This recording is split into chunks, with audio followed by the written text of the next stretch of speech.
со вообичаените 15 минути доцнење, нешто што е толку традиционално за нас. Започнуваме.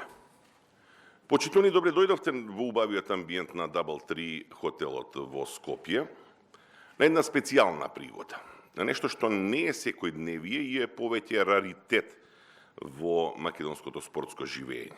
А тоа е дебата, така наречена панел дискусија за состојби, односно за подобрување во еден спортски сегмент кој подолго време го носи и епитетот на најуспешен во земјава. Станува збор секако за ракометот, а за него сметаме вреди да се разговара, да се перцепира од сите агли, од сите стојалишта, од сите позиции. Значи, уште еднаш ви благодариме што сте овде, уште еднаш добре дојдовте. Јас сум Перо Мировски, сум модератор во агендата која што ја имате пред себе, односно на столчињата, и која што предвидува 3 сесии и без малку 4 часа работа. Да нема никакви дилеми, уште веднаш да ги расчистиме практично.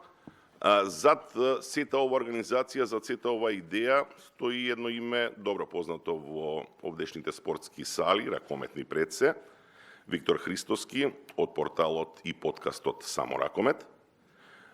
Виктор вложи многу енергија, многу труд, па ако сакате и средства за да дојдеме до оваа ситуација. На јавна сцена да говориме за важни теми од ракометот. Негова и наша желба е одовде по веќе споменатите 3 сесии и 4 часа без малку предпладна работа во понеделник, да дојдеме во ситуација можеби само да посочиме, можеби само да иницираме модалитети и начини на работа во повеќе ракометни сфери и создавање на услови за напредок на целиот спорт. Насловот на целата панел дискусија е извлечен, доаѓа од една многу често користена флоскула во спортот: ракометот спорт број 1 во Македонија. Нешто за што овде нема да дебатираме, не е предмет на обсервација, ниту лична, ниту колективна, ниту пак некому нешто ќе докажуваме, а да користиме некаква аргументација во сегментот бројки, наши учества во меѓународни надпревари, учества на европски и светски првенства. Едноставно, ракометот спорт број 1 во Македонија го прифаќаме како нешто што практично е веќе дефиниција во овие години. Овде сме да говориме за тоа што ни е неопходно. Ракометот овде дополнително да се наметне во овие следни 3 часа, да бидеме и подобри и поуспешни на меѓународната сцена пред се. Панелот го осмислиме како лепеза од суштински прашања. Во воведот само ќе споменеме дека овде и сега ќе се занимаваме и со промоција на ракометот кај најмладите, нивно регрутирање и задржување, со потребата од создавање на коректни услови кои потоа ќе ни донесат вредни играчи. Ќе зборуваме за системот на надпреварување, за негово унапредување, за дилемата странци или домашни играчи, за тоа што првите носат како квалитет, а што вторите значат за иднината на спортот, на ракометот, па и на државата. Од најавата само уште за темите што не очекуваат на крајот, а тоа се кампусот прашања: има ли државата визија за нов импулс? Во рековме успешната спортска приказна и дисциплина, ракометот. Се работи ли на стратегија како тоа да се поддржи и сфинансира? Имаме ли идеи како ќе ги мотивираме општините, локалните заедници, локалните структури на власта, компаниите, бизнисите, поединците да инвестираат во ракометот? Ова се дел од темите кои сакаме да ги опфатиме денес во ова работно понеделничко предпладне. Отвораме. И тоа со идејниот творец на оваа акција Виктор Христоски. Само ракомет, само добри намери, само определба да се подига нивото на овој спорт. Го повикувам Виктор да се обрати да ги поздрави гостите.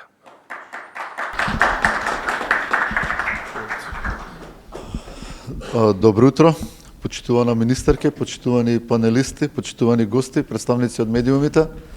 Ми представува особена чест, гордост што сте тука и што ќе имаме прилика овие неколку часа да разговараме, да отвориме неколку теми за ракометот. Сакам многу да се заблагодарам на Перо Мировски, кој што со својот лик и дело се вложи се ова вака да изгледа, ни беше од голема помош и стратешки и организацијски, да се заблагодарам на Горан Ѓоргоновски, кој што во изминатиот период се поврза со нас од само ракомет по една проста основа, тоа е страста за ракомет. Се препознавме во желбата и во идејата да колку можеме да помогнеме во промоција, во афирмација на спортот. Јас доаѓам од една генерација од две времиња, поранешно бившо југословенско и ова ново современо време на нова Македонија и поминав низ многу периоди на тешки периоди на живот, на немаштија, на војни и од секогаш во сите тие времења спортот ми бил некако една, да кажам, сламка спас и позитивна енергија. Некако низ сите тие години баш ракометот се издели од сите спортови, од времето на 90-тите преку успесите на женската ракометна репрезентација, успехот на Кометал Ѓорче Петров, машката репрезентација, успесите на машкиот клуб на Вардар, женскиот клуб на Вардар, Металург, Пелистер сега. Значи секогаш ракометот беше еден момент кога навистина се чувствував горд што сум македонец, се чувствував горд што ете ние сме дел од таа некоја европска и светска елита.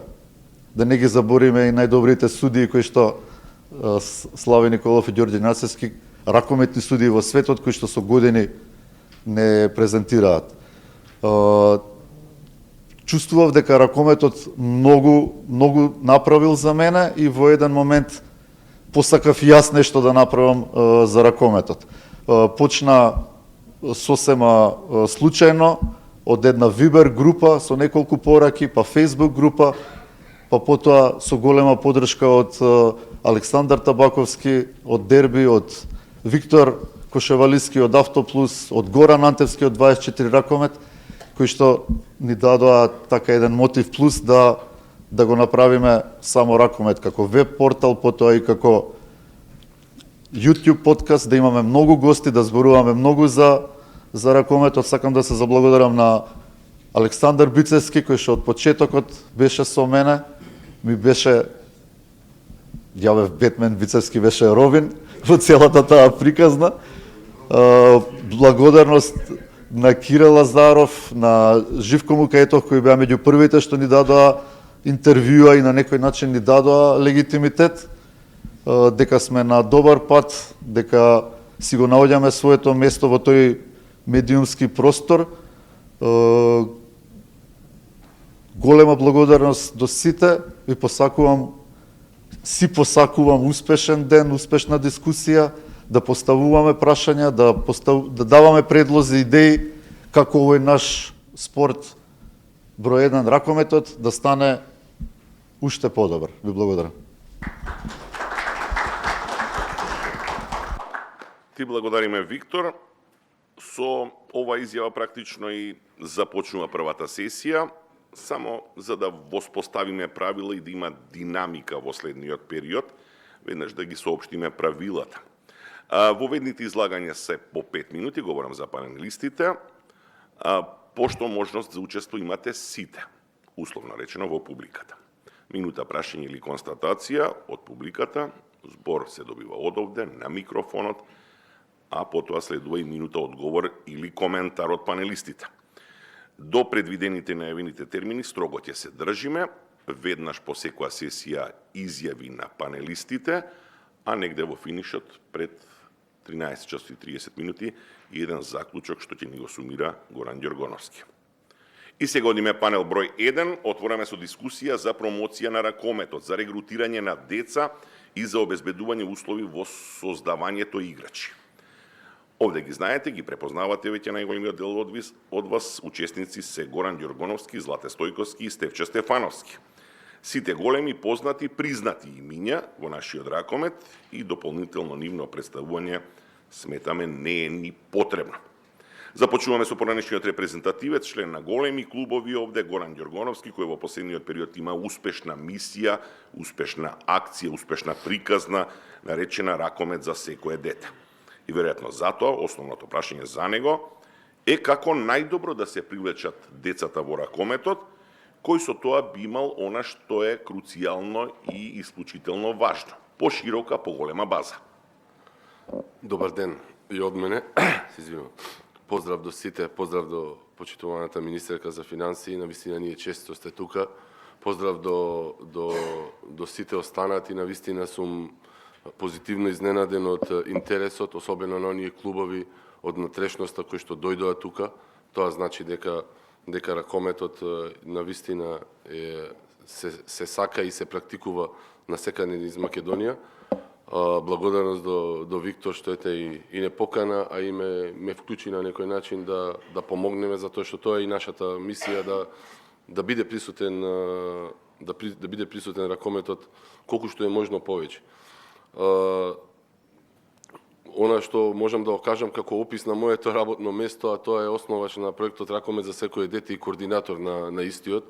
Значи, постојано изминатите години, откако активно, може би пред време се завршивме со играњето Ракомет, беше, дали тоа било во Металург како ракометен клуб, дали тоа било во КЛ7 како една сериозна организација која што се занимаваше со базата, па и сега во овој проект, е да биде присутен ракометот во јавност и да биде присутен буквално кај да се свртиме. Сега, самата панел дискусија е во насока ракометот спорт број 1 со еден прашалник. Ако ние се свртиме наназад, како што спомна и Виктор пред малку, и ги видиме сите успеси, ако се свртиме само 20 на дена назад, што се случуваше во Македонија, ако направиме еден пресклипинг на тоа колку медиумите, кои што сакам да ги поздравам, ги гледам дека тука се во доволен број, колку тие информира и за успесите, и за на нашата селекција, и за начинот на кој што е представија во државата, ние ќе се согласиме сите овде дека ракометот е тој што најдобро не представува во светот. Но како моја задача која што секојдневно ја живеам, сакам тука да направам една дистинкција дека јас како човек не работам секојдневно со децата, за да не се донесеме во ситуација дека систематски не работам со деца, но сум секогаш околу луѓето кои што работат со тие деца и се грижам тие луѓе кои што работат, меѓу кои мојот пријател Злате Стојковски од Велес, да речам, моите тренери, нашите тренери да се занимаваат само со ракомет. Мислам дека тоа е важно заради нивната професионалност и заради нивниот квалитет која работа со децата.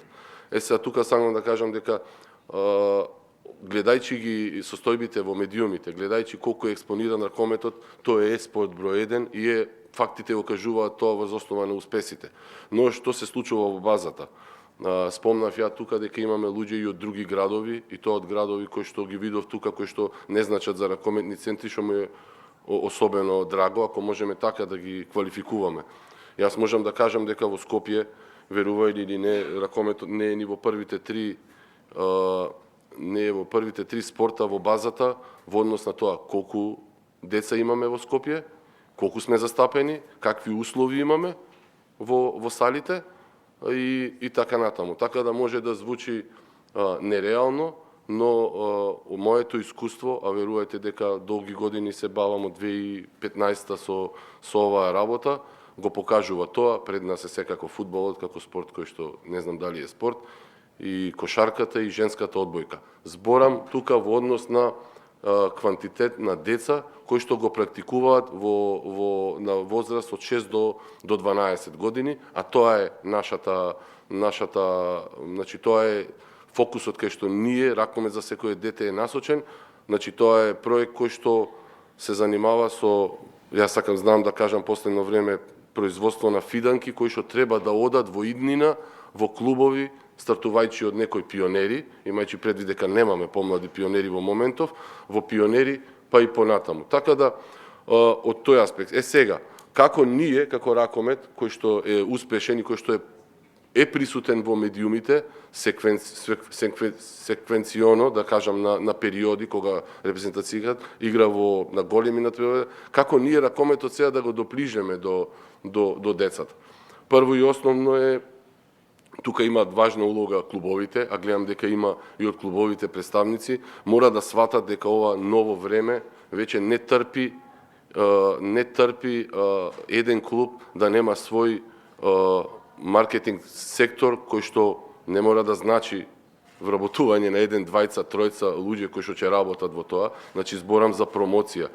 Промоција на местото каде што се присутни децата, но каде што се присутни уште поважно, затоа што зборуваме за деца кои што се од 6 до 12 годишна возраст, кај се присутни родителите. А родителите на тие деца се родени во последната декада од минатиот век и тие родители сите се присутни дигитално и ние како клубови, ние како ФЕЛА, како клубови мора да бидеме присутни таму за да ги најдеме, за тие да не најдат. Зошто? Да не најдат, за да може да се информираат, за да може да слушнат, колку и да звучи нереално, да слушнат за тој спорт и да најмногу да се едуцираат за важноста, па и за секој спорт, така и за ракометот. Моја доминантна работа во овој проект е таа. Јас имам комуникација секојдневна со родители, кај што се трудам да им посветам внимание не само дали ќе влезат во сала, каде што после тренерите треба да ги задржат, него да им објаснам што им следува нив во наредните години, имајќи предвид дека детето нивно ќе тренира ракомет, можеби утре и ќе игра ракомет. Затоа што сметам дека тоа е многу важно, затоа што родителите од луѓе кои што се круцијални да ги донесат во сала, со текот на времето стануваат најголем проблем на нашиот спорт, верувам и другите спортови. Така да од тој аспект, значи ние мора да бидеме поприсутни во медиумите, но не само како надпревари, иако и тука не можеме да кажеме дека сме многу присутни, значи немаме доволна медиумска покриеност на надпреварите. Значи да, македонската телевизија прави напори, секоја недела имаме надпревар. За жал знаеме дека надпреварите на нашите европски екипи годинава, а имавме многу, имавме 5 екипи кои играа во Европа, не можат да се пофалат дека ги виде Македонија. Така да, од тој аспект, ние мора да, тука можам да ја ставам и државата, затоа што националниот сервис знаеме дека е директно под државата, дека државата треба да издвои средства кои што во никој случај не се комерцијални, значи инвестицијата во таква работа не можеме да ја гледаме во призма на комерција, затоа што повратот на тие средства што се инвестираат за да можеме да го имаме Охрид, да го имаме Бутел, да го имаме Кавадарци годинава на телевизија, не се повратни, но се значајни и локално, но и на државно ниво. Значи, мора повеќе надпревари да имаме на телевизија. Виктор спомна за едно време кога Алфа телевизија имаше 3 екипи во Лига шампиони и буквално играчите од фрижидери излегуваа и беше многу полесно и базата ни беше многу поголема, можеби двојно од сега. Но сега не е таква ситуацијата. Имаме ние екипа во Лига шампиони, да, имаме, спомнав уште 4 екипи што играат во Европа, но присутноста на ТВ екраните ја нема доволно. Тука, повторно, ќе кажам, не е се само надпреварите, мора екипите кои што ни функционираат во системот, оние најуспешните, мора да сватат дека излегување на телевизија е нешто што е за нив круцијално, не само како надпревар, него како едукација и не само нивно излегување на луѓето кои што работат, него и на играчите кои што им играат во екипите, особено на оние врвните, оние репрезентативците, ние мора многу почесто да ги гледаме во вистинско светло. И не само во оние спортски вести кои што траат по минута-две, него и во оние утрински и во сега. Сега навлеку во еден сегмент кој што се вика маркетинг, промоција и пиар, така да сакам да кажам дека присутноста на нашите играчи, на нашите луѓе кои што работат, и моето вклучително, иако некојаш знам да бидам досаден на телевизија и да бидам преприсутен, но се со цел да чепнеме што повеќе точки, да чепнеме што повеќе делови, сегменти. Верувајте дека ние овде сите што сме, мислиме дека ракометот е све и свја во Македонија и дека нема некој што не знае дека Пелистер утре вечерва игра со Алкалуид. Не е така. Верувајте дека не е така. Разговарам со луѓе кои што се доктори, адвокати, бравари, луѓе што имаат деца и што комплетно се неинформирани. Ние мора да продреме до секој родител, да го едуцираме што значи детето негово да биде во сала, првенствено, а потоа ние како луѓе кои што се бавиме, ете тука е Стефче Стефановски како човек кој што има таква функција, треба да препознаеме кој е тој што има талент да ги канализираме и да направиме онни врвни ракометари, спортисти, а и да не збориме луѓе. Така да, засега, Перо, од мене толку, нормално, отворен сум за вклучување и за прашање. Ви благодарам. Благодарам, Ѓоргоновски. Освен основното што оваа панел дискусија го бараше од тебе, опфати еден поширок спектар. Дел од темите практично ги најави што ќе бидат во продолжение на овој ден. Сега од име следен на панелот е Злате Стојковски од Велес. Веќе рековме, ракомет за секое дете, прашањето за Злате е од неговиот главен ресор. Дали начинот на привлекување на деца е добар? И зошто ракомет, а не, да речеме, попопуларни спортови како што се на светско ниво, фудбал или кошарка? Може ли да се надградува? Треба ли да се менува, да се поттикнува таа општо прифатена методологија за избор и создавање на играчи во ракометот? Треба ли некакви темелни реконструкции? Добро утро и од мене, уште утро. Благодарам за поканата што сум присутен тука. Нако изнесам и своето мислење. Да, секогаш треба да имаме промени, но најбитно е како ние ќе ги донесеме децата во сала. Секогаш мора да направиме еден триаголник, родител, наставник, односно, нели, кај што се наставник, тренер и дете, каде што тренерот или наставникот ќе биде секогаш горе во пирамидата, а родителите и децата ќе бидат доле. Кога ќе влезат децата во сала, секогаш треба да им дадеме важност на децата, им дадеме значение зошто се дојдени тука, за да го засакаат тој спорт, за да го продолжат да го работат тоа. Значи, тие се деца, јас работам во таа категорија на деца од 6 до 8 години и од 8 до 10, каде што децата многу менуваат. Менуваат, можеби, еден месец ќе тренираат ракомет, еден месец фудбал, но ние сме тие тренерите што треба да ги задржиме тука во сала. А како ќе ги задржиме? Со различен пристап, што ние кај децата ќе вродиме љубов да го засакаат тој спорт, а како ќе го сакаат тој спорт, како ќе им вродиме љубов, кога и ние ќе им пружиме љубов на децата дека треба со децата да се работи, да почнеме од најмалата возраст кога почињаме дека не можеме одма да му дадеме да тренира да нешто ракомет, дека треба да почнеме со игра, со анимација кај децата да почнат да ми е забавно на тренинг, да чекат од 2 да дојдат на тренинг, кој ќе е задоволно детето, или тогаш и ние тренерите задоволни. А тоа децата дома го пренесуваат и кај родителите, и кога родителите се исто задоволни од децата, многу е лесно да ги задржиме тие деца. Треба повторно да имаме, нели го спомнавме на почетокот, тој триаголник. Значи, треба да имаме нонстоп комуникација со родителите. Ние како организација да видат каде ќе тренираат децата, во кои услови ќе тренираат децата, со кој наставник, со кој тренер. Јас се кажувам како наставник, бидејќи работам и како наставник по физичко и здравствено образование. И тука во тој период од децата од 6 до 10 години ние сме пред се наставници, ние сме педагози кај децата што мора да ги анимираме и да ги оставиме во сала. На прашањето дека дали треба, секогаш треба да има промени. Промени од 5C на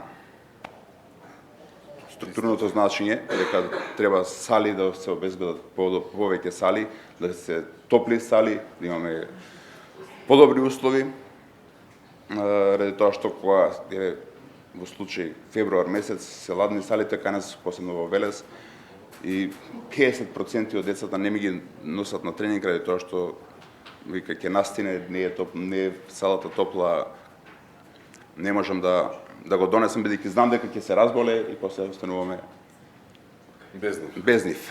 И после некогаш и тешко да ги вратиме децата после тој еден месец пауза, не им ја држиме тензијата цело време дека треба да дојде на тренинг, треба да е присутен. после тој еден месец може кај детето да се јави промена, ќе рече да, ќе одам во друг спорт, ќе пробам во друг спорт. А ако сме тука цело време присутни, ако ги имаме условите, ќе биде многу полесно да се задржат. Благодарам, тоа беше Злате Стојковски од Велес. Ракомет за секое дете со првичните, предпоставувам, констатации за она што е содржина, главна содржина на неговата работа. Наш следен панелист и соговорник овде е Стефче Стефановски. Нема потреба да го представуваме дополнително, ги има сите атрибути и квалификации за да биде дел од овој панел. Значи, голем играч, тренер, директор. Стефче во моментов е одговорен за школите на Пелистер, ако јас добро следам, 6 или 7, а тоа веќе предпоставува дека тој секојдневно се соочува со барања што произлегуваат од така сериозен потфат. Значи, кој е редоследот според важност, Стефче? Талент, пронаоѓање, работа, инфраструктура или услови? Најнапред, добар ден. Да поздравам Виктор, со задоволство прифати да бидам прв пат, јас мислам вакво нешто. А уште повеќе, господјо министерка, вие што сте давате дополнителна тежина на ово. Поздрав до сите, до колегите, а сега за прашањето. Првиот услов е нормално да се има услови. Што услови не е само услови за сали, него услови, јас зборувам, некои услови што ние не можеме да влијаеме. Например, тоа е намалување на наталитетот на млади. Ако ви кажам дека обитела во едно основно училиште во центарот на градот се запишаа минатата година 15 првачина, од кои 8 или 9 девојчина, што да ви кажам повеќе? Значи, до толкаве тоа се тие објективни веќе проблеми, кај што се а и за тоа имам и решение на крајот, ќе ви кажам кое е моје мислење за такво нешто. За другото да ви кажам, да, јас сум одговорен на сите од пред 3-4 години инсистирање на Зона Стериев Еврофарм, координатор на 6 надпреварувачки екипи и плюс школа. Тоа е цирка меѓу 180 и 200 деца. 6 тренери, се рачунајте. Јас секој ден да одам кај еден тренер, да нормално да внимавам што работи, да се консултираме и така натаму да видам. Мене ми треба цела недела и плюс одам на надпревари. Сега видите вие што каква работа е таа. Меѓутоа, таа се задоволство се извршувам, јас сум цел живот во ракомет. Ево како е поставено Пелистер. Најнапред имаме школа. Игор Николовски тренер таму. Во таа школа тоа е основата и базата, каде што фаќаме Битола и околината. Напоменувам и околината. И тоа е многу битно и за сите другите, зборувам за околината на градовите, бидејќи во Скопје има можда 800 милиони луѓе, а во Битола е веќе 40 дали има. Сега битно е тоа да го фатиме и тоа е на локално ниво, јас го имам разговарано и треба повеќе да се разговара, да се офатат и селата и се, баш ова што ви го говорам, затоа што ви кажав колку имамо градо деца. И тука, ако рачунам, тука имаме во Битола кошарка, фудбал, ракомет, одбојка и да не ги набројувам сега другите сите спортови, тоа е страшна борба. И се соочуваме со проблеми, нормално со салите. Мене ми требаат, например, на Еврофарм Пелистер, му требаат 6 термини дневно и една за школата, значи дневно. Сега ние тоа го правиме по 3-4 термини во неделно, што е по мене веќе за овие втори категории, каде што се кадети и младинци, веќе е премалку. Веќе мора да се размислува на тоа. Меѓутоа за сега се бориме, ама немаме доволно слух од локалната самоуправа, мора да се пожелам, затоа што се дава, не ги подценувам нормално тие што сакат да рекреативно да се бават со спорт, што го поздравувам, меѓутоа тие го заземаат терминот тоа нешто нас не треба. Например, имаме сега, да ви кажем, од тоа работа, 3-4 години, веќе Еврофарм 2, втората наша развојната екипа, веќе има, не знам, околу 7-8 деца, тоа е преголем број за да се направи за квалитет да настапува во Суперлига па и погоре. А ако кажеме уште дека имаме во Лига на шампиони, каде што игра само Рисевски, така натаму нашата школа произледени деца, значи тоа е гордост моја и на тренерите. Не е тоа заслуга моја, најголема на тренерите, јас сум тука координатор и да помогам колку што можам. Меѓутоа, сакам да кажам, тоа е начинот на работа каде што се прати. Јас судам на секој, сега да ви кажам конкретно. од школата. Се пратат деца и потоа се во двете пионерски екипи се распоредуваат деца кои што заслужуваат внимание по талент, по залагање и така натаму. Не ги занемарувам, меѓутоа не е тоа туку антрополошки како може, како висина не е небитна работа, знаеме многу во ракометот, тука имаме голем проблем со свеѓањето менталитетот на македонецот, воопшто не сум битола. Ќе дојде дете 195-2 метра, тоа е идеална висина за ракомет. Тоа вели одам на кошарка, а на кошарка со 2.00 има 7 милиони играчи. И дали ќе успее. Овде е огромна веројатност да биде врвен, доколку нормално си координација и така натаму веќе со развојот тоа ќе се види со низ тренершен процес, да стигне до врвни европски клубови и така натаму и надпревари квалитет. А во кошарката е далеку то потешко. Меѓутоа тоа треба ова што го Горан што кажа пред малку медиумите. Тие се тие што треба да влијаеме ние преку медиумите на размислувањата на тие деца. Затоа што тоа е во интерес и на државата на краиштата. Не случајно во Словенија има приоритет 4 спортови кои што ги зема државата, или во Црна Гора, да не ги набројувам, сега можам да ви кажам уште многу примери такви, кои што државата ги директно е под нив и тие директно работат со нив и му кажуваат ова има толку и така се распоредува во джебот. Ова има толку медиумска застапено, толку пари, толку ова, толку она, приоритети и така натаму. Мислам дека како спорт број 1 ракометот заслужува такво едно внимание и од државата, која веќе сум тука на тоа рамниште да разговарам за влијанието на државата. Значи тука да ги не усмериме децата и тоа на начин што и преку тие со Горан да му кажам за тоа што зборува од околината за наставниот кадар. И со нив да се разговара нормално, да се помогне, например, тука го метнувам веднаш и федерацијата. Зошто да не се помогне со некоја топка ракометна на тие во селата, околните села, да му се дај на наставниците си било каква друга помош, со разговор, со влијание, јас немам проблем, одам секаде, нема проблем да разговарам со наставници. Меѓутоа ми треба помош. На таков начин да се поттикни таму овај ракомет. Едно да извадиме е повеќе од нула. Едно дете да извадиме, јас секогаш така размислувам. Едно да извадиме тоа е повеќе од нула. Меѓутоа, за тоа да се направи треба се сработи, а не да се разговара само со разговори без дела. Од разговори вакви празни муабети тоа никој нема корист. Меѓутоа тоа треба се делува. Затоа и ги кажувам јас смерници дека сега или во Источна Македонија гледате колку е развиен ракометот. Или исто ваму, Тетово, Гостивар и така натаму. Имам огромен број на деца. Зашто таму не се влијае на тој начин, исто таму да се поттикне ракометот, сигурно има уште не знам колку деца кои што се талентирани, кои што можат да придонесат во ракомет. Значи, треба и тоа да се расшири малце, тоа е веќе работа на федерација, да се расшири малце гледиштето и да се не од центрите. Центрите веќе си имаат своји како корени, така начин на работа и така натаму. Не треба никој обител да дојде да каже дека вака треба, не. Треба да се каже на Тетово, Гостивар, Кочани, таму Радо, не знам, Штип и така натаму, Струмица, надолу имаме секаде Гевгелија. Има многу градови кај што може да се влијае тоа и да се привлечат и уште базата да ја зголемиме. Од квантитет произлегува квалитет. Тоа е начинот, затоа на крајот сакам да зборам, за тоа начинот кој што го гледам иднината на ова. Федерацијата ја гледам од тоа, јас разговарав еднаш пред 2 години со федерација, да не зборам се, не е битно за кој, за начин на преверување. До пред 2 години, ако ви кажам дека моите екипи, ние тренираме секојдневно и на крајот имаме 6 надпревари имавме во есенски дел.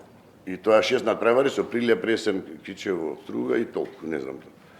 И како реков ние, како мислите вие да и еднаш не знам како турнирски не знам како го мереш. Со 5-6 надпревари, тоа не може јас рекреативен ветеран, член сум на ветераните на Македонија, низ Југославија одиме секаде не програмуваме, играме по 10 годишно. По 3-4 во месец него се. Овие деца рекол со 6 надпревари вие ако мислите да правиме тоа не биде. И за така да минатата година го променија системот во лиги, во така натаму, меѓутоа и за пионерска конкуренција го велам истото. Ние и плюс ни требаат и од федерација за тоа да привршам, pero ќе видиш да не го прекорачам времето. И за федерација.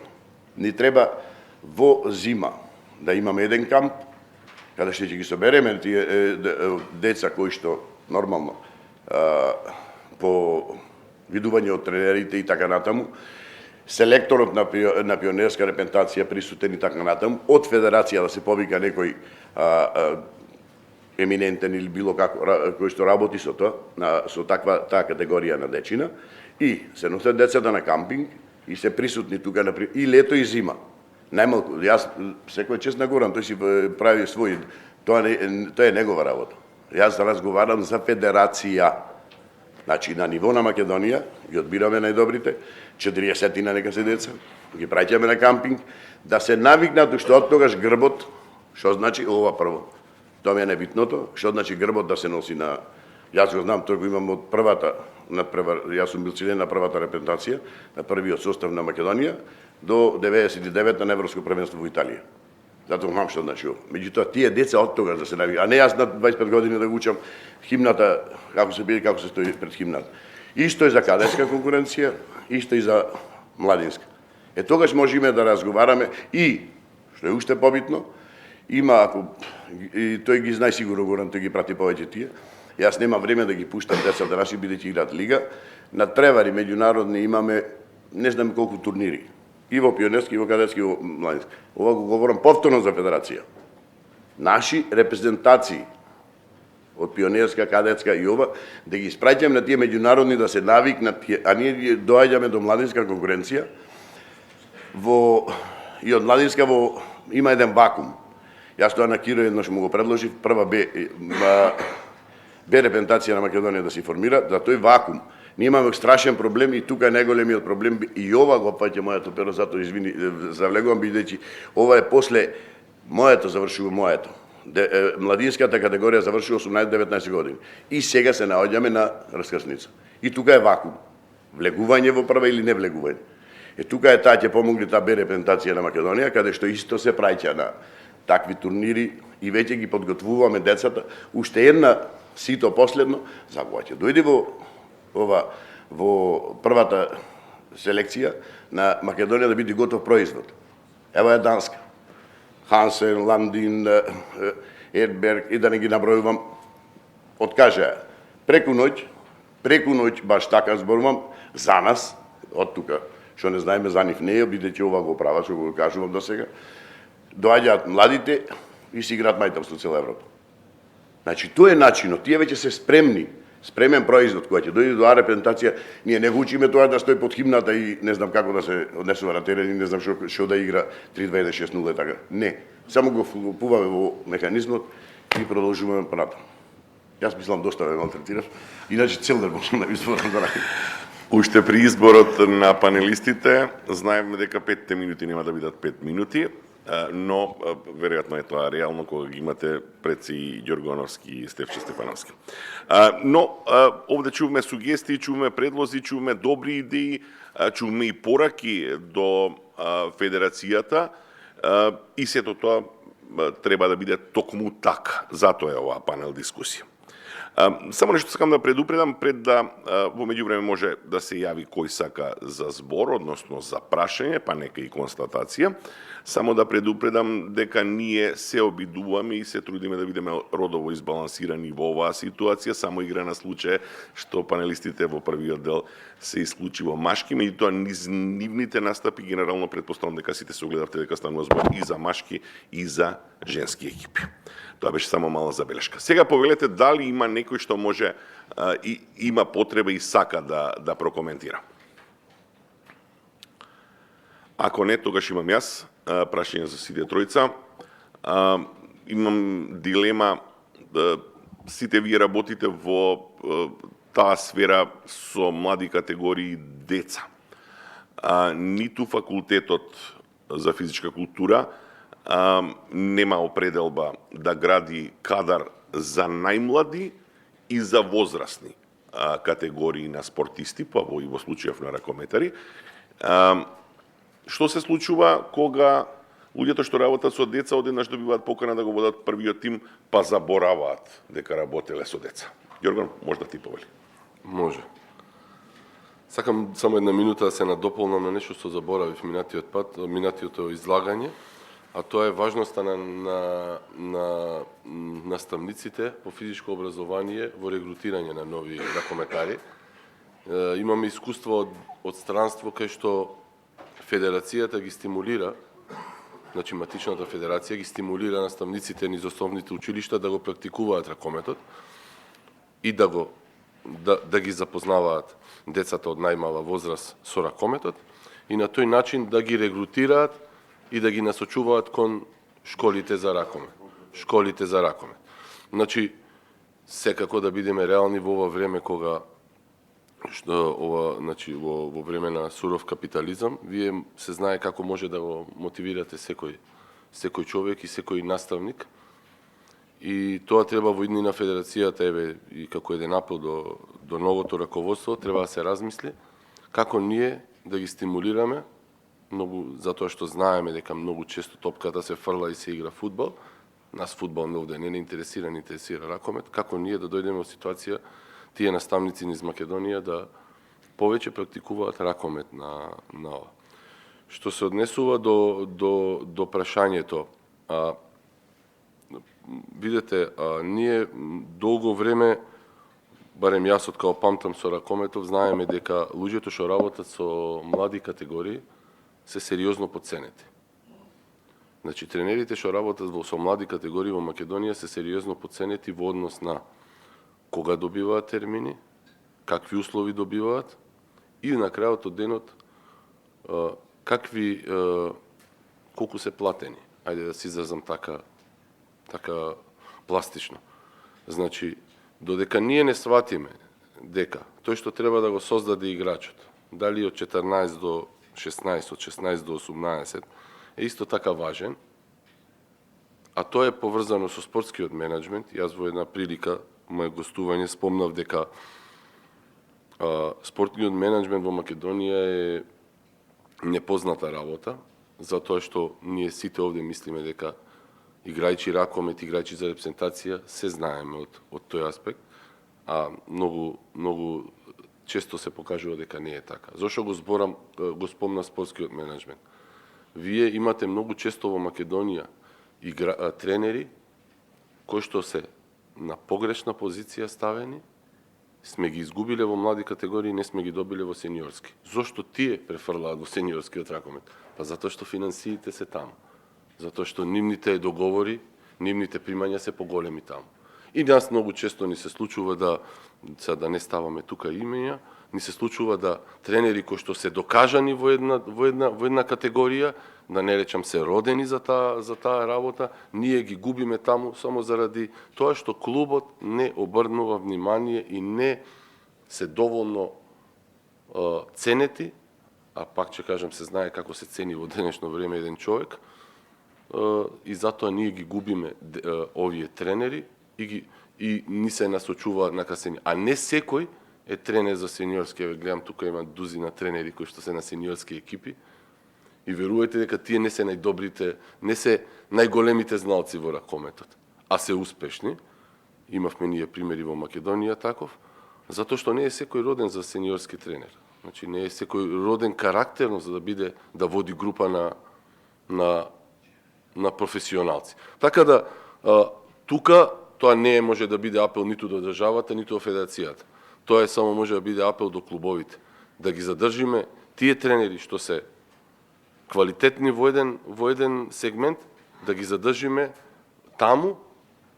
Добро, некојаш и самите тие имаат амбиции, но пак тие амбиции се поврзани со финансиите. Тоа е барем моје мислење.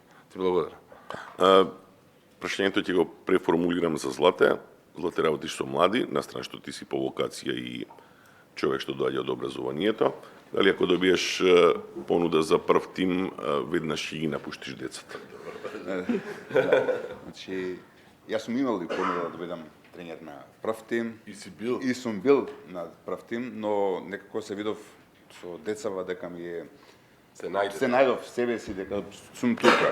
Значи, работата со деца е малце поспецифична и многу поблагодетна. Благородна. Значи, тие деца гледаат во вас идол. Значи, вие треба во тие деца да направите и дол да гледаат во вас И пример. за пример како да се однесуваат, на терен, после терен, како да се однесуваат на училиште, бидејќи јас секогаш им кажувам на моите деца дека спортистите се малце поразлични од другите останатите ученици. Ради тоа што децата што тренираат спорт, има некој што ги малтретира, им кажува правете толку слекови, додека децата што се бават само со училишти со компјутери се малце по-галени. Вие се малце по деца измалтретирани од наставници, тренери, во други насоки и треба поразлично да се однесуваат.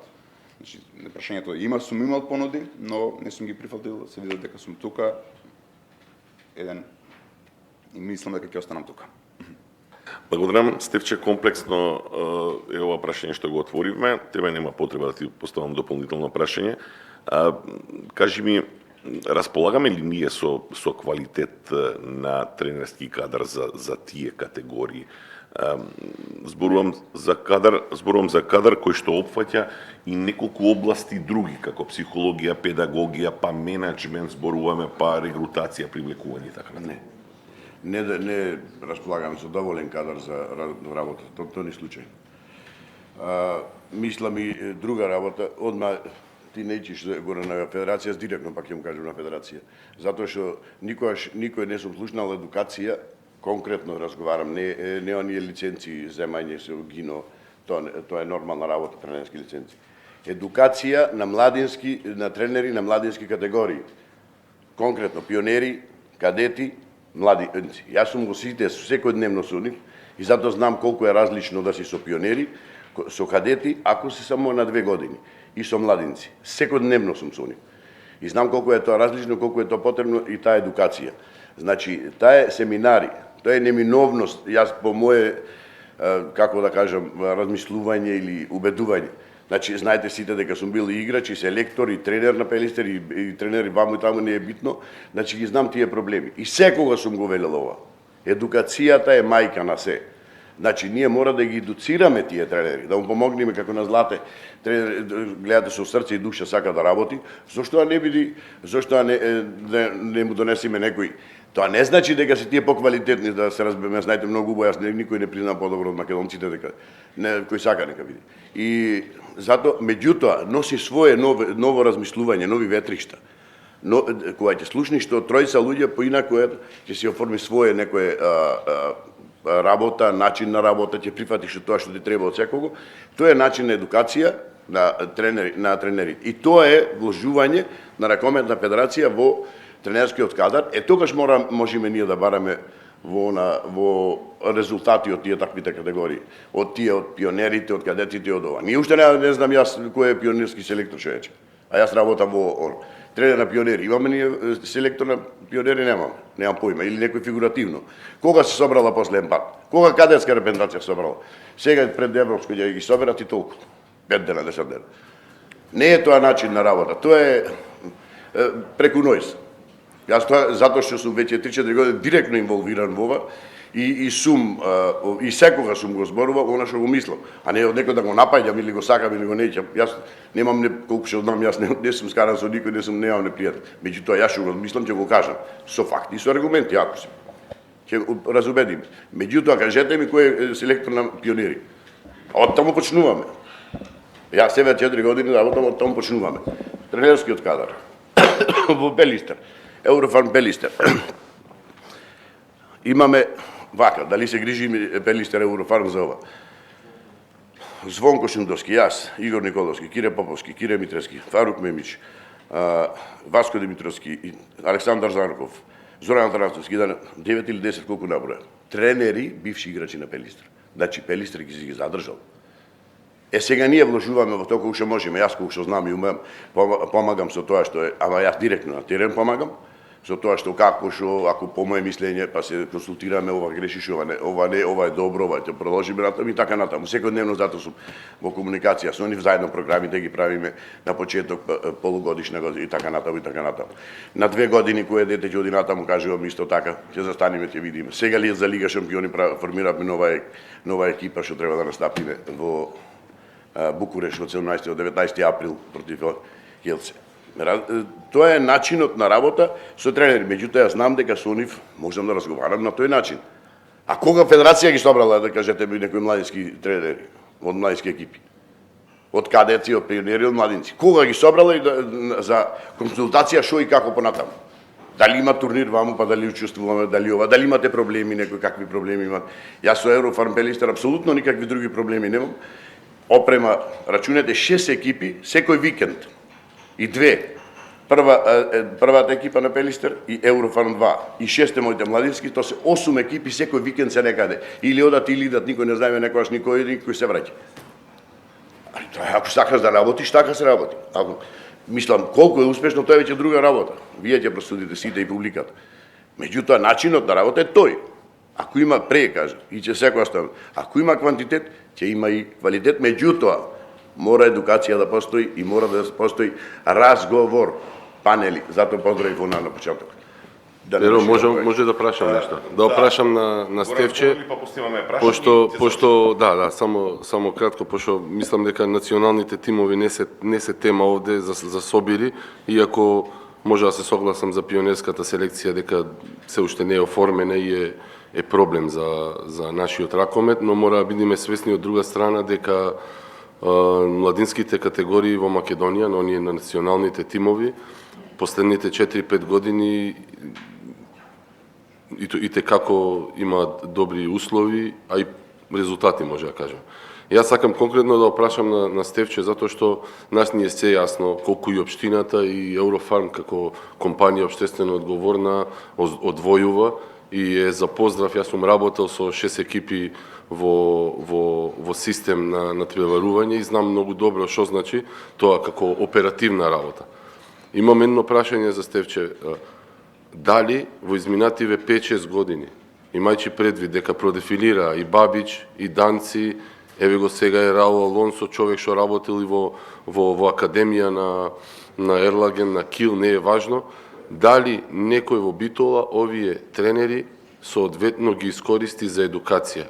Еве националниот федерација не го правела тоа, да речеме, дали Битола, ракомет на Битола успеа да во овие години, да овие тренери кои што ги плати или преплати, успеа да ги искористи за да добие нивните тренери на млади категории да добијат едукација.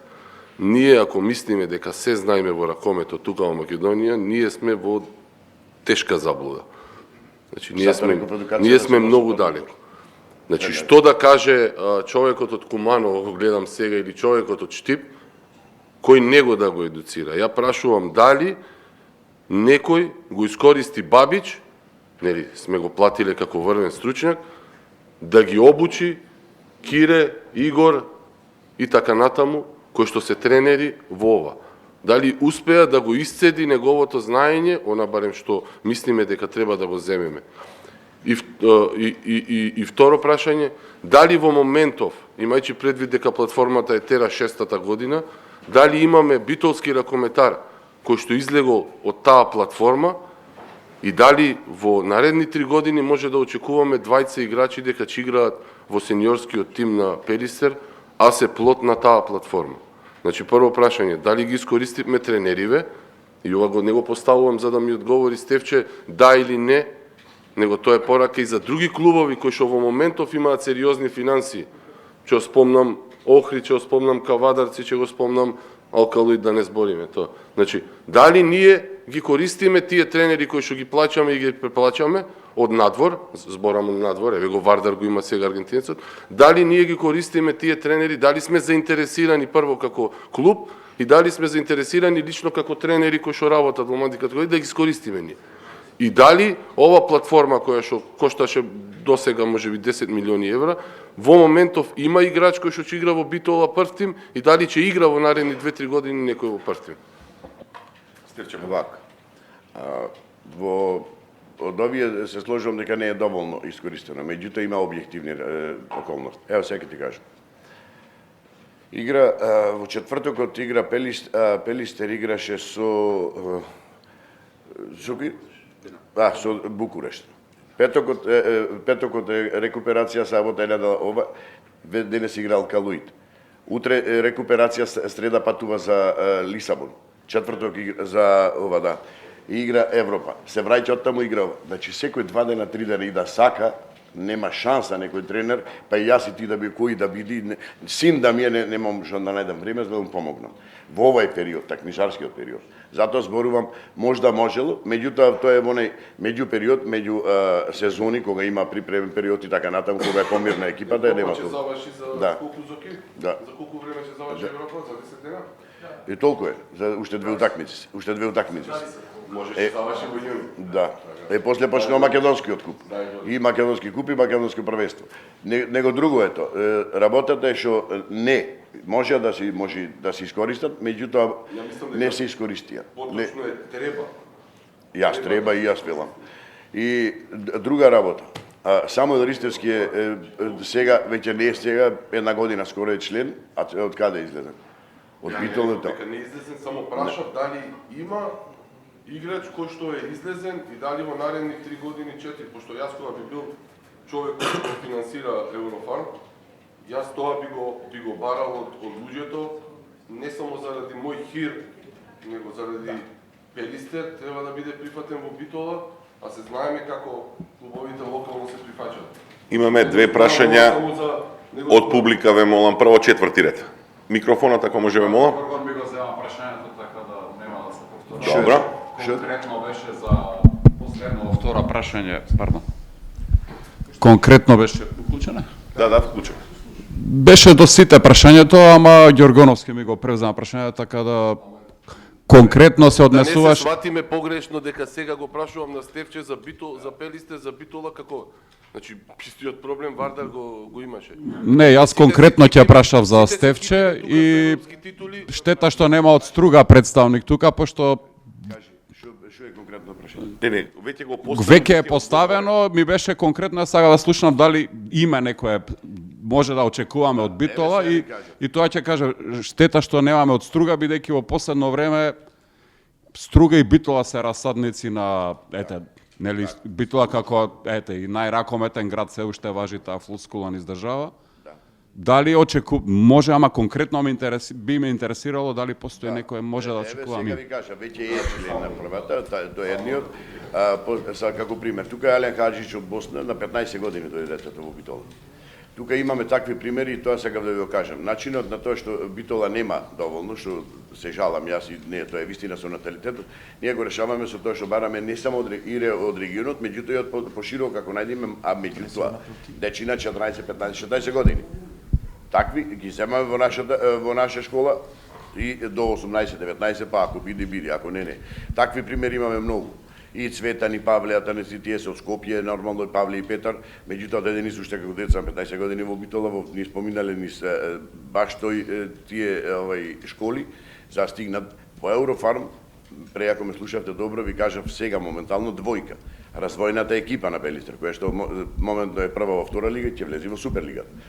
Во неја има 9, јас мислам, дечина, од школите, директно од Битола, што се веќе во повеќе од половината во Еврофарм 2 и се први во од нив има талентирани. Сега да ви кажам друго.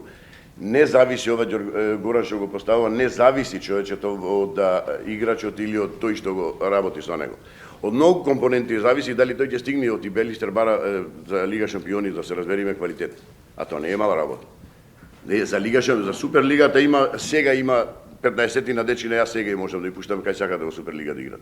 Не е тоа начин. Па може треба да размислите и да имате екипи кои што ви играат во Суперлига други, за да на позајмица да ги праќате. Тоа го прави и Алкалоид сега во моментов. Во Кубаново има еден во Скопје, има уште. Значи пак ќе кажам, значи ова го прашувам за да го извадиме како тема, па крај крајва и да се пофали Стефче, со Самуел, па и Хаджич и браќата се на некој начин производ, затоа што тезата моje дете, твое дете нема од татко му и мајка му се децата. Ама се слагам дека Хаджич ако се профилира во сериозен играч на Пелистер Еврофарм, поминал доста време и во Пелистер. И тоа се согласувам без разлика. Така да Павле си исто, Цветан Кузмановски, потоа мене нема никогаш да се донесам во ситуација да те прашам за Борзаш или за Тајник, воопшто не ме интересира. Значи не ме интересираат како играчи, ме интересира дали Самуил ќе го видиме да решава титула годинава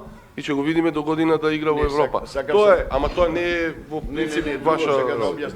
Затоа сега, друго е да се стигне до првата екипа. Сега, например, во таа прва екипа, јас играм десен бек, сум талентиран страшно и имам такво дете. Моментално го имам, може и најталентираниот на таа позиција за 17 годишњак. Меѓутоа, не е тоа, во тој период на таа позиција Кирил Лазаров кога играше, кој дојде десен бек, знаете вие уште колку имаше? Влезе некој во репендација, ни случајно. Да, и толку, за да игра одбрана. Во друго е, значи во тој период зависи кој го имате пред себе. Потоа дали има потреба клубот од профил ваш профил, дали сте пикер, бек, среден, крило и така натаму, голман. Значи во тој период како ќе се, значи не е тоа така едноставно. Тоа е мозаик кој што треба да се сложи. Pero извини. Ништо, благодарам. И јас благодарам. Господио министер, ке повелете? Благодарам. Сега нема позиција да министер првично да прашам. Ај првен со коментари. Неколку пати талент. Само во Македонија збориме за талент, јас знаеме дека талентот е мал процент, понатаму се е работа. И мене не ме јасно до која ќе збориме, ако првото име кое што го спомнавте, име кое што не е македонско, поразително е за мене. Поразително, морам да го кажам. Тоа и сега зборувам од позиција на поранешен репрезентативец, нормално не во ваков спорт. Јас сум поранешен репрезентативец во скијање, учесник на Младинска олимпијада, на многу светски првенства, исто така репрезентативец во карате со црн појас. Мислам, се зборам како спортист, не како министер. Така да мислам дека сега ова го врзувам со нешто друго што го прокоментиравте, па влеговте во дискусија меѓу себе, но јас би ве прашала сите тројца. Значи, зборувавте за тоа дека треба да има едукација и некако, ако тргнам сега да го гледам ова талент, а не зборуваме за работа, значи очигледно ни фали повеќе работа. А ако ни фали повеќе работа, тоа значи дека во делот на работата нешто не правиме како што треба, значи пак се враќаме на првото што спомнавте, едукација. И сега, ама доволно ли е само да зборуваме за едукација и како ја искористиле уни во Пелистер или Вардар? На територија на цела држава ние имаме деца спортисти. Што да кажат другите градови? Што да кажат другите клубови во Македонија? И прашањето ми е следно: дали сметате дека можеби државата треба во тој дел да помогне преку Министерството за спорт еден дел од средствата преку најразлични програми да ги искористи за да донесе такви луѓе кои што можат да ги едуцираат дополнително нашите тренери. Извинете, бев подолга, но сакав да стигнам до ова прашање, да не се сведеме само на тоа Пелистер имал или Вардар имал. На цела територија имаме и мислам дека, за да не го збориме овој Хаджич или кој да е, него да зборуваме некои наши деца, дајте да видиме што треба да направиме, кај нас трошиме баснословно многу пари, и тука ќе се согласите сите како држава, кои што ги немаме, барем дајте да направиме нешто за спортот во држава и за нашите деца. Благодарам. Благодарам. Значи, кратко одиме со одговор на прашањето дали државата може да помогне со носење на едукатори на оние што ќе едуцираат дополнително. Државата може да помогне со создавање услови во однос на инфраструктура. А Националната федерација, затоа што јас сега ќе кажам, барем, ајде може и да ме поправи некој овде, пред неколку месеци министерот за спорт најави дека ќе ги едуцираме тренерите со тоа што ќе однесеме неколку тренери надвор кои што ќе ги одбереме, не знаеме по кој модус, ќе ги одбереме за да се едуцираат надвор. Националната федерација мора да најде начин, па на крај крајава и на тие кампови кои што Стефче ги спомна, кои што треба да ги имаме, кои што јас го организирам и носам луѓе од надвор и прават семинари и правам семинар за тренерите, да се навратам на ова. Националната федерација мора да најде начин да донесе луѓе од надвор, но не само од надвор. Ние го имаме и тука, имаме и Лазаров тука како селектор, кој што мора да максимално да го искористиме во текот на годината да ги едуцираат овие тренери кои што немаат услови да одат на друго место. ниту имаат контакти, ниту можат да се јават некаде. А збориме за места од типот на Кочани, Штип или и такви, Тетово, Гостивар, кај што секако се раѓаат таленти. Не се раѓаат таленти само во Струга, без разлика што е ситуацијата таква, кај што излегуваат играчи. Тоа се од други причини. Но, во секој случај, државата е важно само да создаде инфраструктура. Ние сме катастрофални во инфраструктура во ракометот. Ракометот е посебен спорт. Еве знае Злате, нема училишна сала или многу малку се со димензии 40/20. Значи ние мора да се насочиме кога веќе градиме, само да оставиме третата тема, веројатно третиот така панел ни е директно одговор на прашањето. Да, ова нека биде само директно одговор на прашањето, државата мора да најде да направи услови во однос на инфраструктура, а националната федерација, тоа е моје мислење, треба да ги едуцира, да најде начин да ги едуцира тренерите. Стефче Повели? Вака, точно е со Горан што Повели? Праша и господјата, не ми треба микрофон, благодарам. Господјата министерка, кои се основните предуслови за да работат децата? Тука е и тренерот на РК Аеродром. Ќе ја споменам Аеродром како општина која е можеби најголема во Македонија, која брои 100.000 жители. Кажете ми една сала каде што може да тренираат децата ракомет. Значи, таква сала не постои со 40/20. Све се тоа сали за кошарка и се практикува и се бутка еден спорт, што е нормално, никој не може да замери. Меѓутоа, тоа се основните предуслови за еден спорт да иде напред, поготово за спорт како што е ракометот. Тоа е најбитното за мене. Значи, еве, тука е представникот од Аеродром и он може подобро да каже за тоа.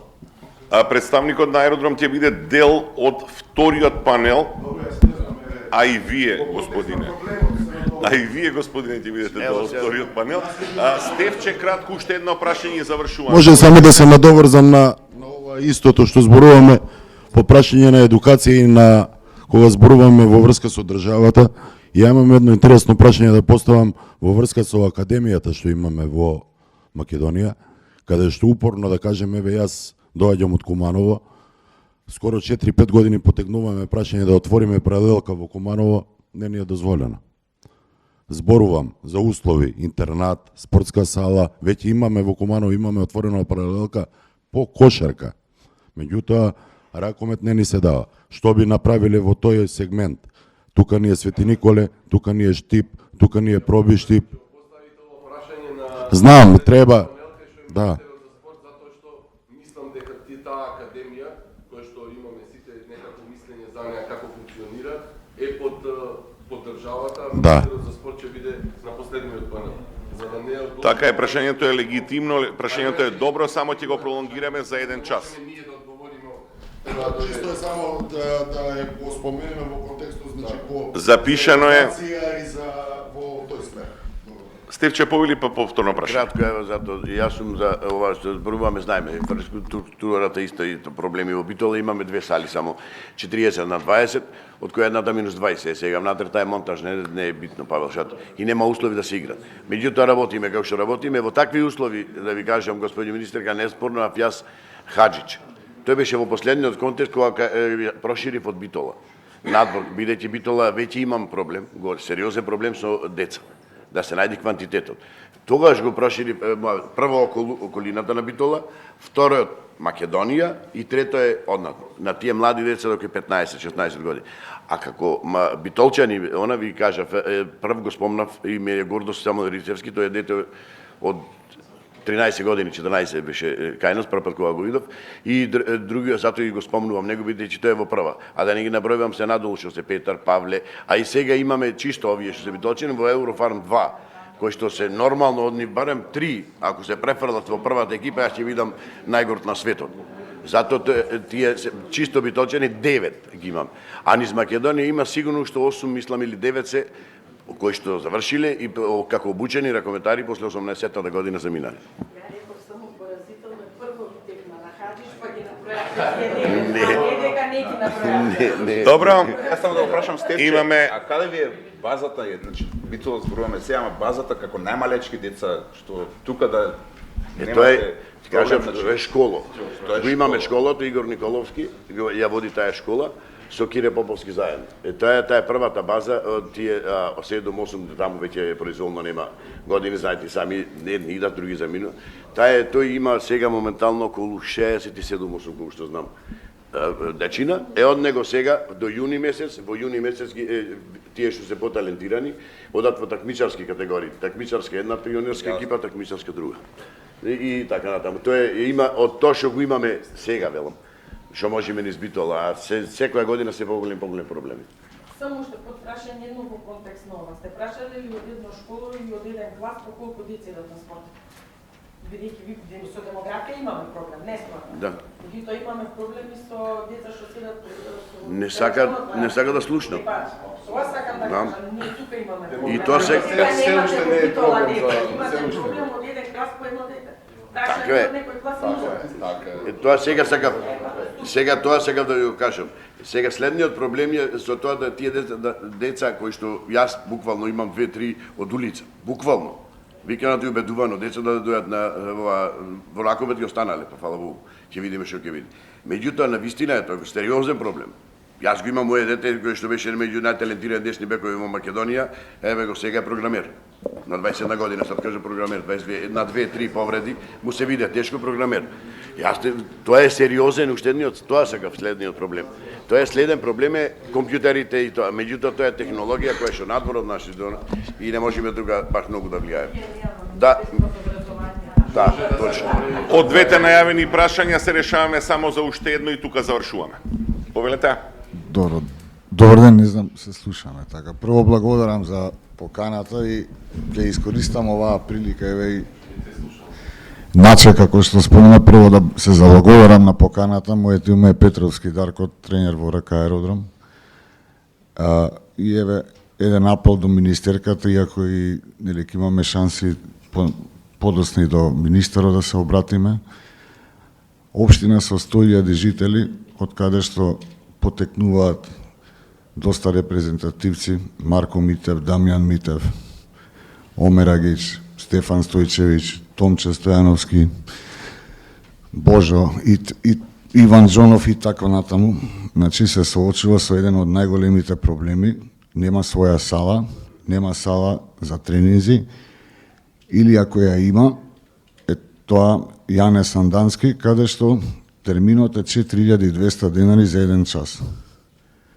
Сега, ние како клуб кој што 25 години постои, вади репрезентативци, ги дава понатаму во клубовите, сме присилно принудени да тренираме во други општини, бидејќи немаме за жал ниту слух од страна на општината, веќе трета година. Апелирам, ако ништо друго, и како професор по физичко, кој што работи како наставник во општината, каде што гледам и да извадам и од таму деца, правам селекција за клубот, за да овој клуб да може и понатаму да работи, да ни се помогне на некој начин со една сала да се изгради каква што е од оние наменските што ги има во сите други општини. Благодарам. Ви благодарам, ова не беше прашање, ова беше само констатација, односно барање упатено до третиот дел од панелот, каде што ќе видат двајца министри.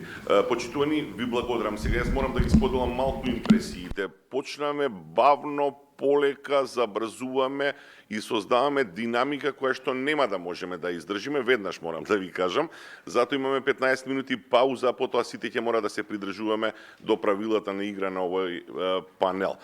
Панелот нема да го оценувам ни јас ни вие, меѓутоа очигледно предизвика интерес кај овие луѓе што се создавачи на важниот спортски сегмент во држава. Ви благодарам на сите овде изјави за медиумите во овие 15 минути пауза. Потоа се гледаме овде повторно.